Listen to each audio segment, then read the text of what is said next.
A lot of people at TSN are jealous because they know that this is my best friend at the network. It's Farhan Lalji, our Vancouver bureau chief. What a guy. Farhan, let's talk about the Canucks. Let's start with Elias Pettersson. July 1, that no-move clause kicks in. Is there a scenario, a realistic one, Farhan Lalji, where Jimmy Rutherford and Patrick Allvin go full-on nuclear and just blow this thing up and trade Pettersson before the deadline? I'd be surprised, and I know that his name has come up in trade conversation. I think there were times when it was serious, going back to last year's deadline and at times this offseason. But I think when the Canucks management realizes the level of work that needs to be done to fix this roster and it starts down the middle, I just think they believe that the best thing to do is for them to try to rehabilitate the player and try to get the most out of him, because you're just not going to replace him if he can get to that point again and find two centers that need to be in your top six. Even with Pettersson, they need to find another guy. And I think when they looked at the trade market for the player and what was potentially coming back and, you know, the work that was going to need to be done around that, I just figured that either scenario was a gamble for them, keeping him with his no trade kicking in on July 1st, or moving him and then have to try to replace two guys. So it was a tough decision. I'm not sure it's finally been made, but I would be surprised if Pettersson got traded before the deadline, or before July 1st, I should say. So you mentioned up the middle, an area of need for the Canucks. Is that the number one area of need in your mind? What is this team? You also mentioned this team has a lot of things they have to address. Talk to me.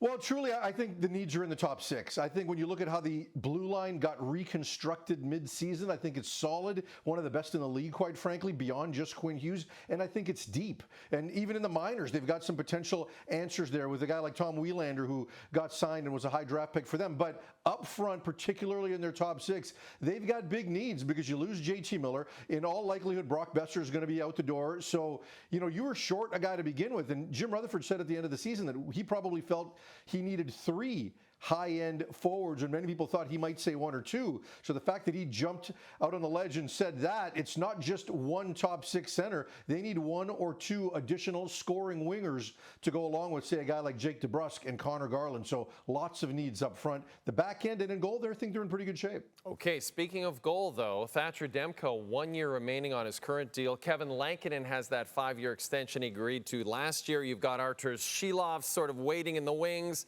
Maybe that's why we're starting to hear Demko's name mentioned in potential trade talks. What is your take on the Canucks goaltending situation? Yeah, I think there'd be a lot of teams around the league that would probably want to take a leap at Demko, knowing he's just got 1 year, so you're not really tying yourself to term with him. And if you can get him healthy, this guy's one of the top 5 goaltenders in the league, in my opinion. But getting him healthy is easier said than done. He's healthy now, but can he stay healthy? And in the last few years, he just hasn't proven to be that durable. So I think the Canucks would like to extend him. He has said all the right things that he does want to be back. We'll see if he actually does. But I think there's going to have to be a bit of risk taken on both sides. I don't think the Canucks can go out and give him big term, and I don't think he can expect that. He's got to show he can get through a season healthy. They gave Lankinen the extension, as you mentioned. I thought they went high and long on Lankinen. I was surprised that it was 4.5 a year over 5 years. He hasn't proven himself. He hasn't had that sample size yet. So I think if they can get Lankinen in for half the season and Demko playing half the games as well, which puts him in the best position to stay healthy, I think they can be okay. And then Shilov's has been amazing in the American Hockey League playoffs, but it wasn't his best performance when he played at the NHL level this year, even though he was good in the playoffs last year. But he's certainly rehabilitated his value during these playoffs and gives the organization something to think about. But some depth in goal as well for Vancouver. The Canucks now with just over $12 million in cap space heading into July 1st. Farhan Lalji, always fun chatting with you. Thanks, pal. Thanks, bestie.